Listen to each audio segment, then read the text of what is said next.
Surprisingly, many Christians, including even pastors, they are lacking in understanding and studying chronological establishment of Protestant denominations.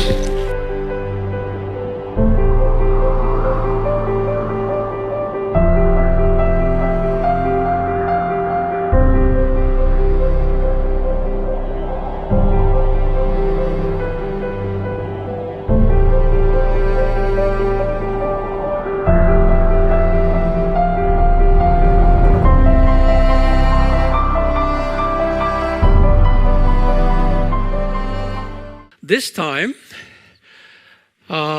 we will briefly survey Protestant churches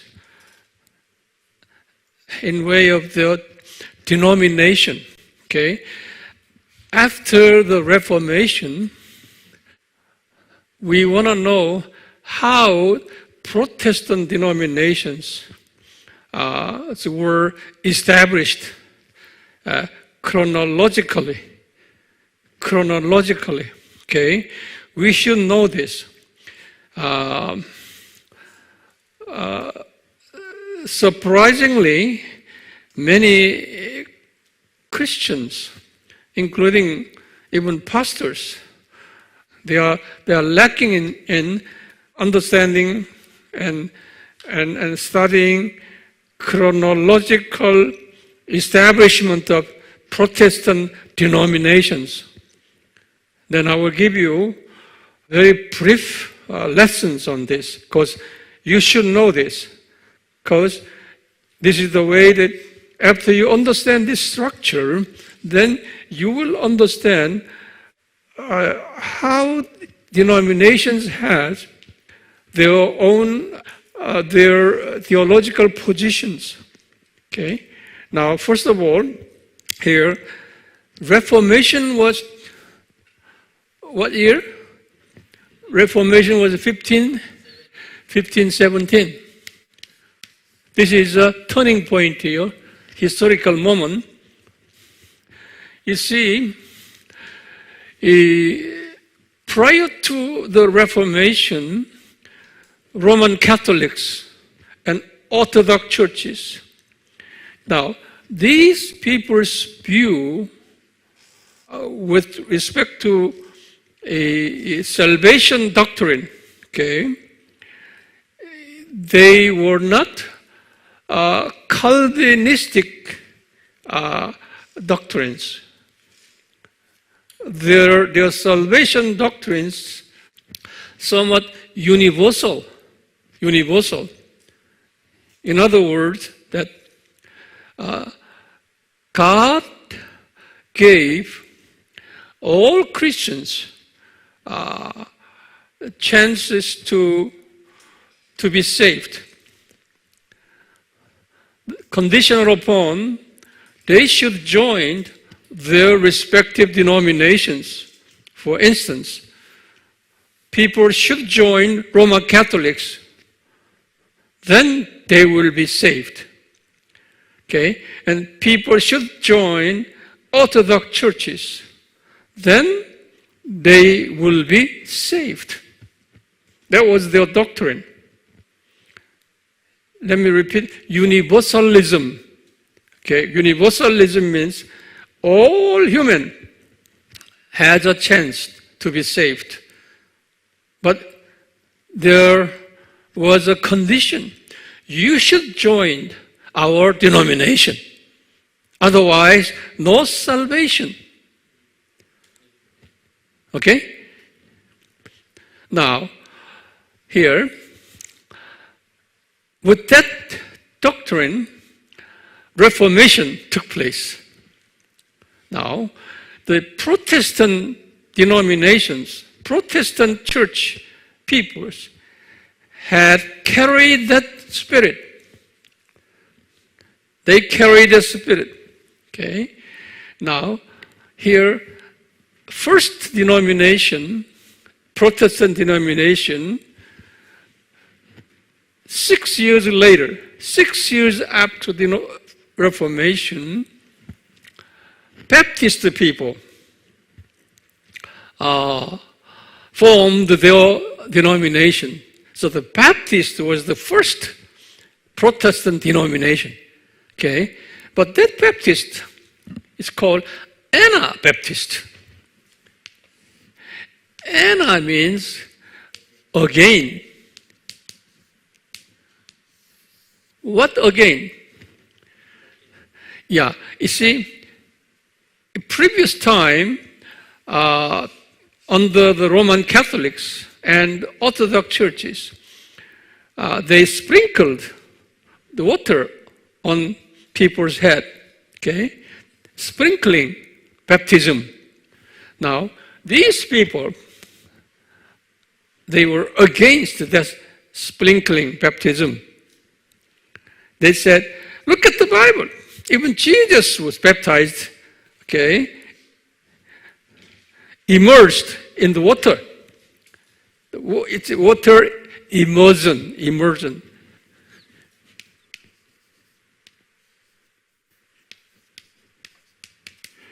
Immersion, that's going down into water, okay? So they said, now we, new Protestants, we have to change baptism mode, okay, into water immersion. Otherwise, no salvation. That was their debate, okay? No salvation. Without the water immersion, there will be no salvation, okay? That's why they were called Baptist people. It's a Baptist means it's a water baptism by immersion. That's their emphasis, even today. Now, they say Anabaptist means you give up that previous sprinkling, you need to re-baptize. Otherwise, no salvation. Okay? That we call Anabaptist. The first Protestant denominations. I give you this, okay? The founder of that denomination is Grevel Conrad.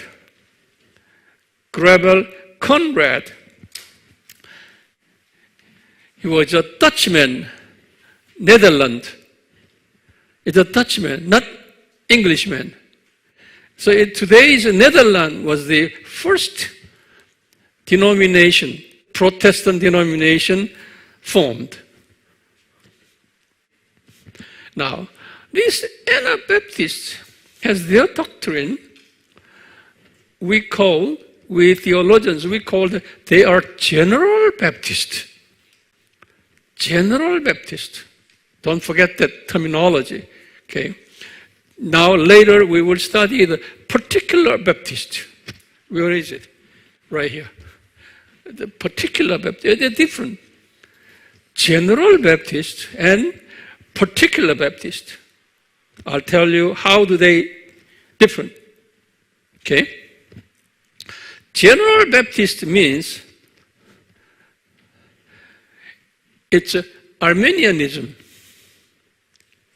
and also Universalism. Universalism. It's this. All peoples are designed, predestined for God's people, conditional upon their acceptance, free will, by their free will acceptance. Okay? So that's why it's a free will. Free will Baptist. That you are responsible, your free will is responsible for your salvation. So general means almost everybody has a choice. Okay? You have a chance to be saved. That's General Baptist. You see, particular means it's a Calvinistic. You know, Calvinistic is what? Even before you were born, you were chosen, okay, for God's salvation. So only those chosen particular people are destined to be saved. It's a totally different concept, isn't it? So in the beginning, right after the Reformation, in general, two kinds of Protestant groups, general and particular. Okay? In other words, general means is Arminianism. Particular is Calvinistic. Two kinds of groups. Now, first Protestant church, Anabaptist, they were not particularism, they are general Baptist. Because of Calvinism, not yet at the time. It's a Calvinism started right here, reformed right here, 1541. Okay? Interesting. Okay. Now, after this Anabaptist, Martin Luther, he's a Germany. Okay? Martin Luther came up with his own denomination called Lutheran Church. That was a second Protestant denomination. Now it's very big denomination. Anabaptist people dwindled in terms of numbers. It's very small numbers now. But Baptists, I'll tell you later, then in 1534, Anglicans appeared. Anglicans means entire UK, okay, gave up almost the majority UK people, gave up Roman Catholics. Used to be a Roman Catholic country. And they formed their own Protestant denomination called Anglicans. The head of that Anglican church, now Henry VIII. Okay? Prior to Henry VIII, Vatican Pope was head of that church. Okay? After they gave up Roman Catholics, they formed their own denomination called Anglican Church or Church of England. The same name, the Anglican Church, also the Church of England.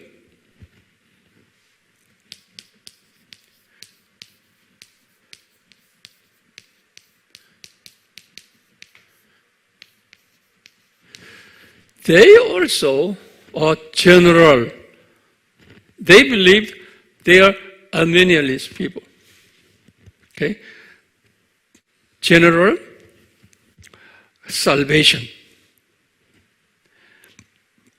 As to Anabaptist. But these people, even Lutherans, did not follow Anabaptist water immersion. These people just carried their previous Roman Catholic mode of sprinkling baptism. So they are the one sprinklers, Lutherans, and Anglicans, sprinklers. Okay? Then Calvin appeared.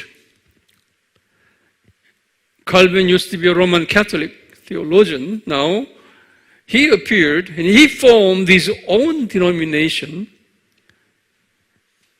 which is Reformed Church.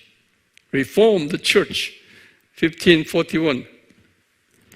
Now, upon his appearance, he came up with Calvinism. Calvinism means only particular people were destined, predestined, and also practiced sprinkling, baptism. Now, here, Calvin, he was a Frenchman, but he opened the church in Switzerland, Geneva. One of his disciples, one of Calvin's disciples, who learned the Calvinism from Calvin, by the name of John Knox. He was a Scottish man. He went back to his hometown, established Presbyterian Church in Scotland. Here, 1560.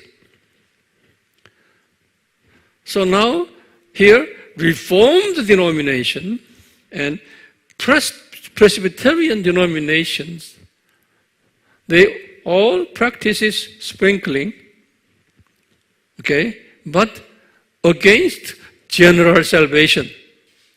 They were what? Particular salvation people. So these two denominations today, they believe in Reformed theology.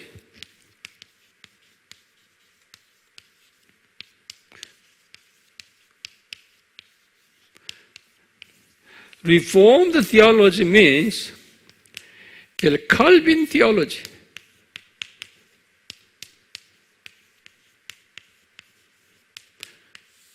In other words, they are particular theology. Does it make sense? Yeah, these people. See, I do follow their teachings, so as you. Let me repeat again. Reformed, founded by Calvin. Presbyterians, founded by John Knox. Possessed Reformed theology, Calvin theology, particular theology. Okay? That all happened here right after Reformation. What a diversity. Before the Reformation, there were no such divisions, no such a newly invented theology. But now, right after the Reformation, newly invented doctrines appeared. Now, listen to me carefully. I haven't written on the board, but just tell me. Now, a power system within a church, would you write that down? Power system, in other words, authority system within the church. In the Roman Catholics, number one, in the Roman Catholics, power lies in where? Who holds the power? Pope. Okay.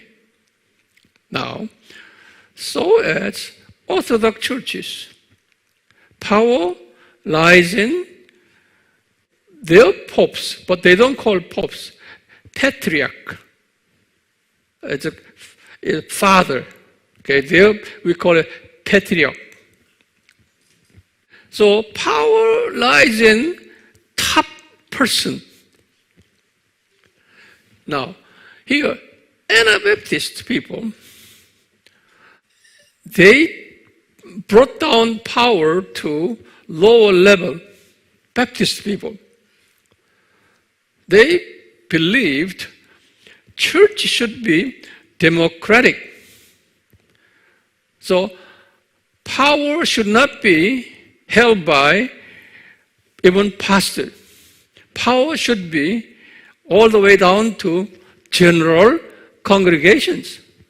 So the Baptist spirit, even today, power should be held by civilian laity, lay people. That's a Baptist spirit.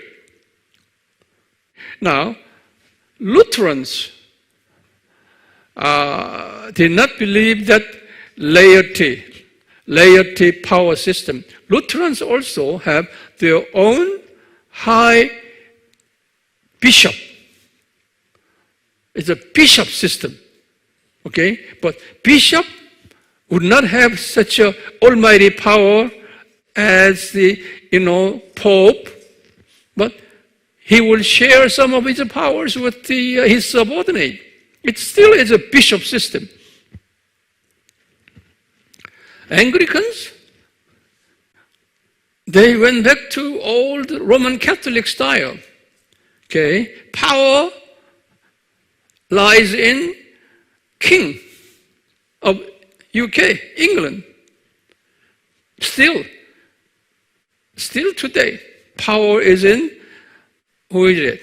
Queen Elizabeth, head of the church. Now, under her, Canterbury. Okay, still power lies in the high level. Even pastors are bishops. Bishops and pastors, they held quite a power. Now, here, Calvin came up with democratic way of church management. He brought down power to elders. Elders, that's the elder system. The Presbyterians. Presbytery means is elders. It's a democratic way. The people will vote elders, certain number of elders, and let those elders managing the church. So elders possessed power. It's like a parliament system. Okay, much democratic way. So this system was invented by Calvin and taught the system to John Knox. The John Knox went back to his hometown, Scotland. He formed officially Presbyterian denomination. Okay? It's a power system got a little bit downward to elders level. It's a elders committee, democratic way. That's a Presbyterian system.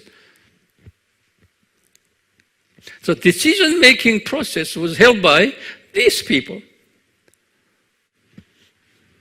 Now, many UK people have discovered elder system had some disadvantage, problems.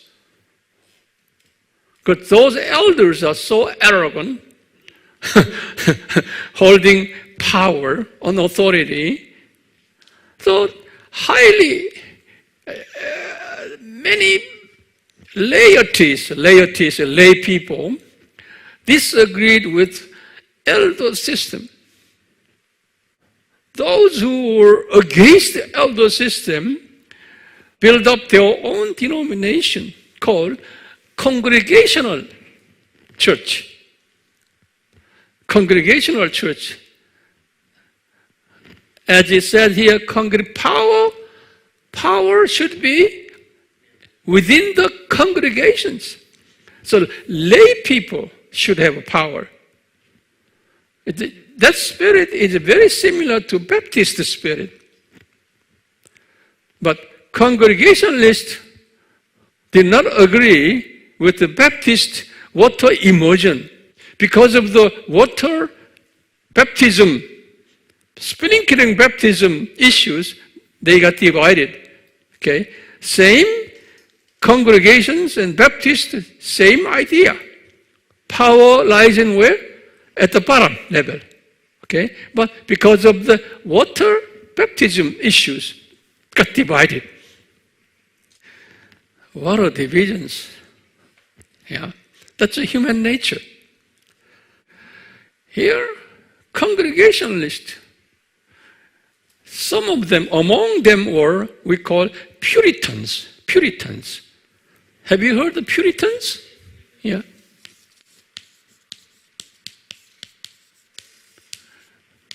These Puritans went to USA. You know, the Plymouth. They emigrated to USA. They were the USA Protestant, the earliest Protestant groups arrived in USA. That's why American peoples are very democratic and people-oriented, not high power-oriented. Can you see that? So these people went to America, Puritans, built the Harvard University and Yale University. Princeton was built by Presbyterians, Princeton University, but Harvard and Yale and all these, all these universities in those days was built by Puritans. But too bad, today, these old Puritans now denying the Trinity God. Write it down. It's too bad. Very sad story. These people denying Trinity God, only believing in one God. They even deny the deity of Jesus. Too bad. When I have time, I will tell you more detail on this. Now here, Congregationalists. Here, 1602. This church started here in England. Now, after these Congregationals, General Baptist, Anabaptist, okay, you see, General Baptist and particular Baptist, it means that churches should be democratic. We hate those power groups within a church. The power should lie in the lay people. But within that power system argument, among them, two kinds of Baptist people. They were fighting each other over their theology. You see, commonality among the Baptists is that water immersion, right? Water immersion believing people are called Baptist. However, within the water immersion practices, two groups divided. Two groups means General Baptist means against the Calvinistic view. Okay? They said all people are subject to be saved based on their belief in Jesus with their free will. So it's a free will Baptist, we call that. Okay? General Baptist and free will Baptist. or Armenianistic Baptist people. So we call them General Baptist. Later, all these General Baptist people turned to, even today, all religious pluralism. Okay, now, here is a famous people's name I just recorded here. John Smith is a Dutchman who formed in 1608 General Baptist. You see, over there, Baptist, Anabaptist. It's the first part. Anabaptists are strong, that they're very strong people who are so strong on again Baptist. Okay? But these people are a little bit linear, a little softer than Anabaptist. They compromise it. Okay? Sprinkling, okay, we will accept, but it's better to have water immersion like that. Now here, John Smith is a Dutchman. He formed the General Baptist denomination in Dutch, in Netherlands. Now, later in 1612, in England, Thomas Helwys, who founded General Baptist denomination in England. Netherlands was the first, and England was the second. And their teachings went to America. So this man, Roger Williams, is a very famous man. Roger Williams, in 1663.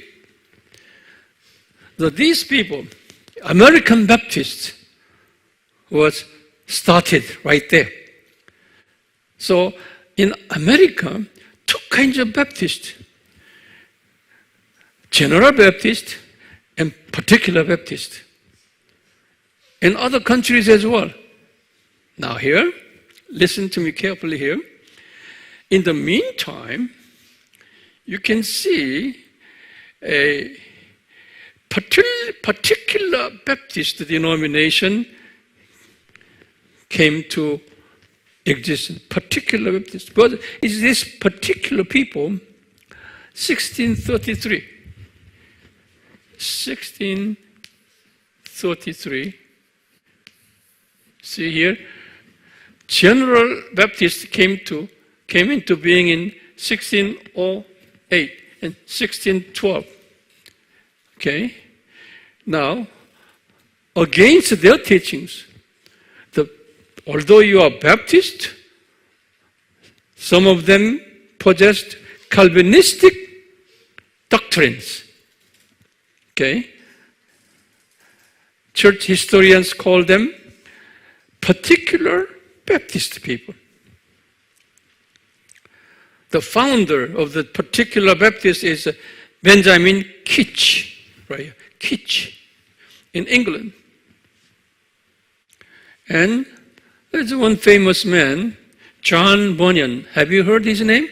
Yeah, John Bunyan. They are all particular. John Bunyan. And another famous man is the first modern mission of father of mission. You know William Carey? He went to Calcutta, India. First missionary, modern missionary, who went to Calcutta around like that. Actually, it's 1796. He went to Calcutta. That all this, and Charles Spurgeon, you have heard the name, okay? See, all these famous people's name, they were carrying particular baptism, particular salvation, Calvinistic salvation. Okay, I just write them there. They have Reformed Baptist people, okay, or Calvinistic Baptist people. You see here, always, these people are here, they are majority. Even today.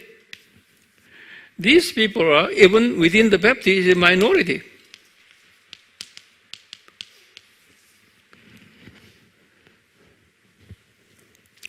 Now, today, the largest Baptist denomination, the largest, I would say, largest Baptist denomination in the world today is Southern Baptist in America. Yes, Southern Baptist, write it down there.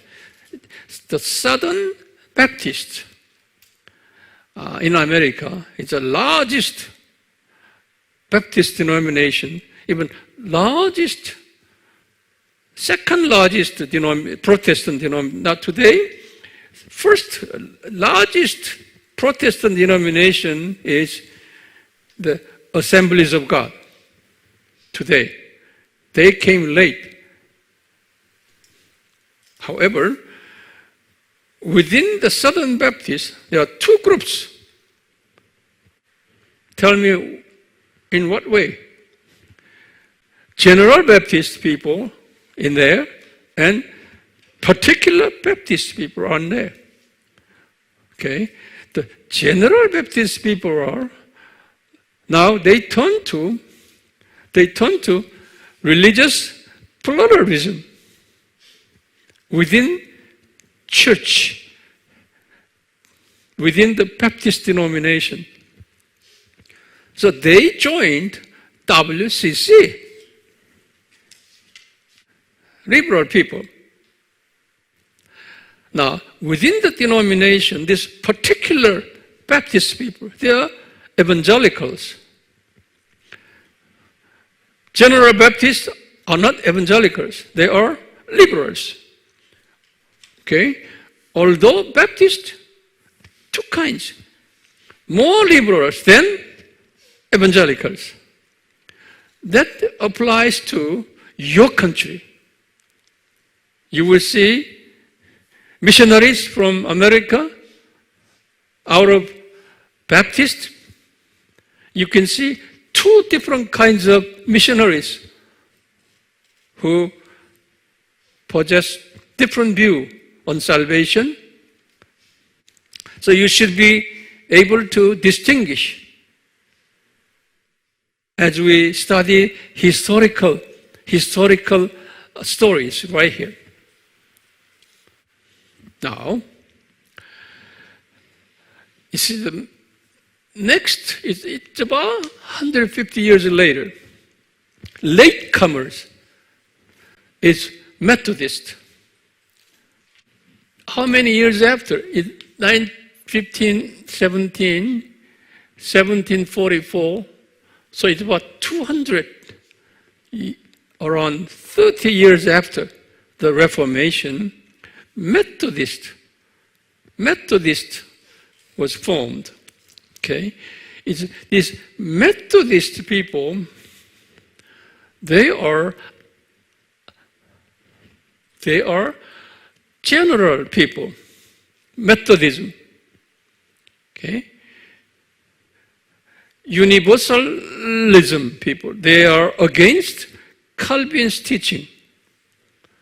They believed in Arminianism and universalism, conditioned upon free will exercise.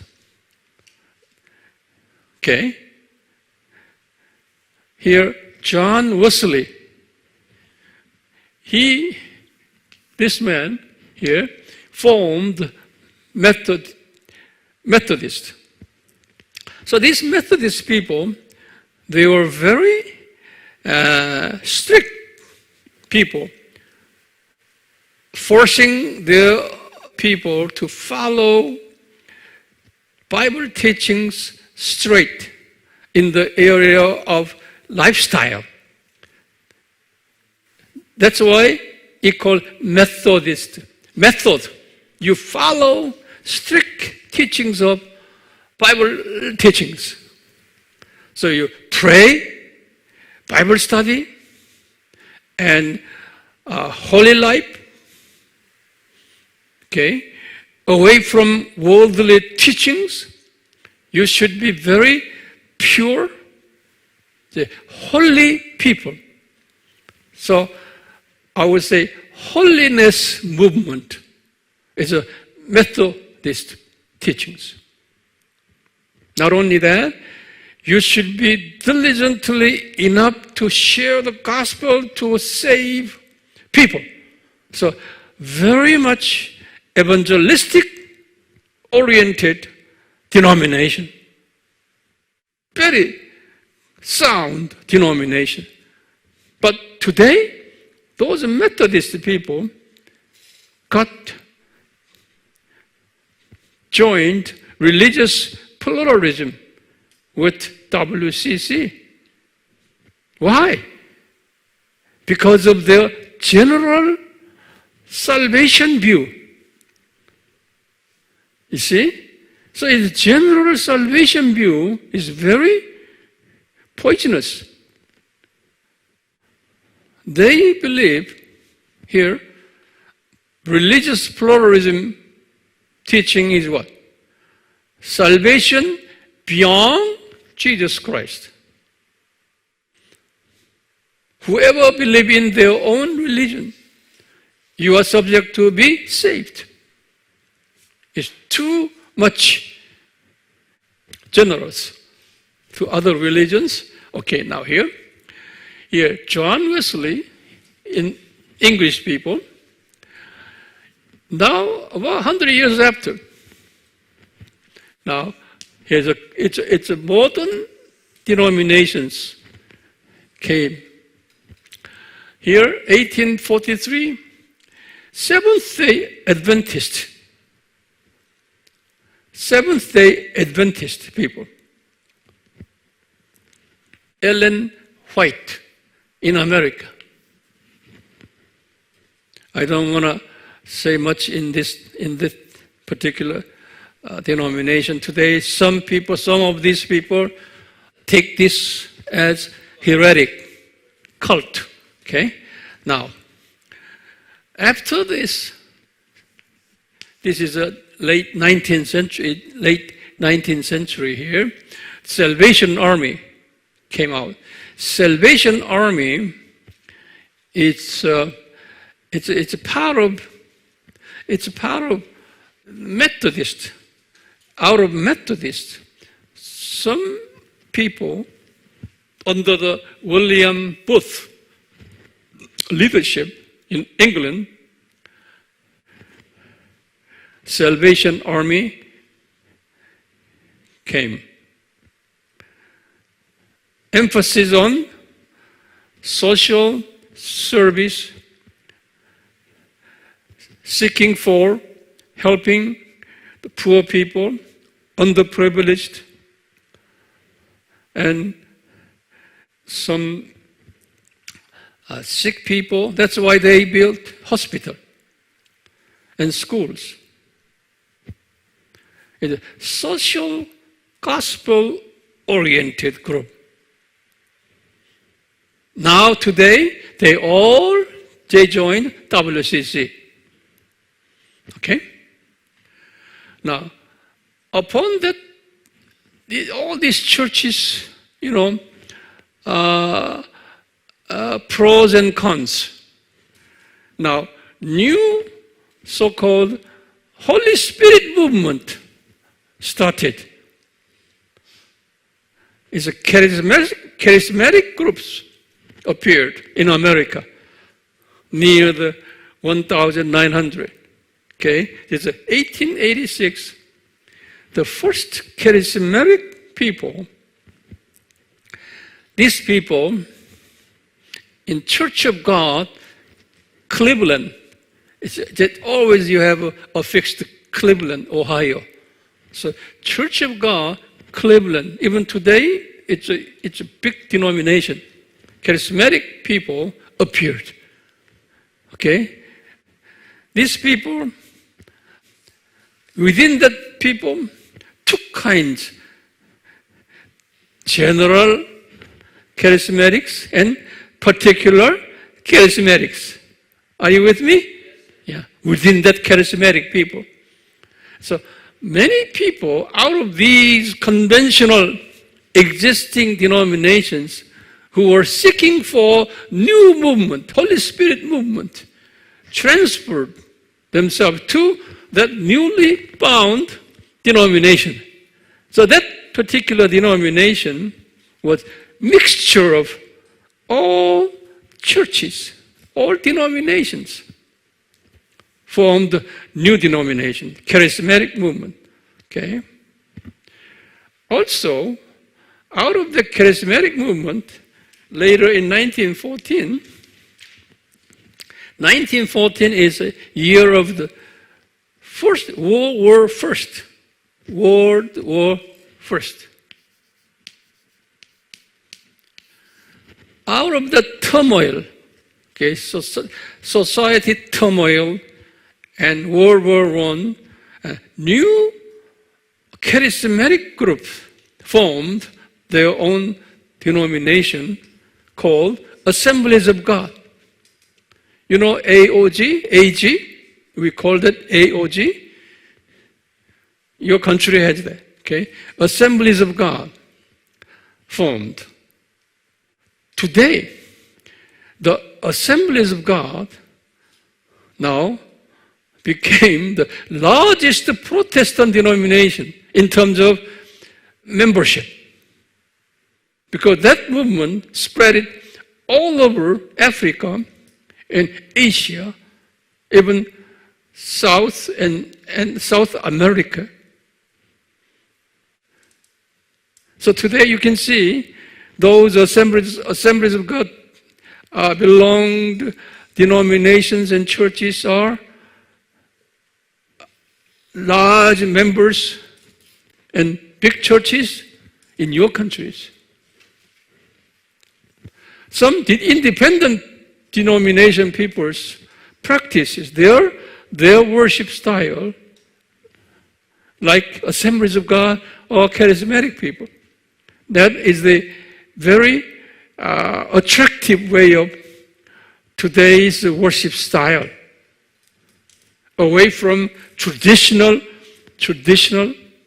denominations. So today, you can see all these traditional denominations, Baptist denomination, Presbyterians, even Reformed, Anglicans, and Lutherans. You see some portion of this Pentecostal and charismatic styles of worship applied, practiced in their particular denominations and churches today. Now, this time I just want to give you briefly, after Reformation, how many Protestant denominations appeared? Okay, I've given you historical and theological, okay, and the traditional, all these aspects of church development, okay, particularly in the Protestant church development. So you should teach this history slowly, one by one, to your congregations. Because they are wondering, isn't it helpful? Yeah. Based on this, and we will study, next lessons, we will study how these denominations practice eschatological teachings. It should be very interesting. Okay? So, may God bless you. Amen.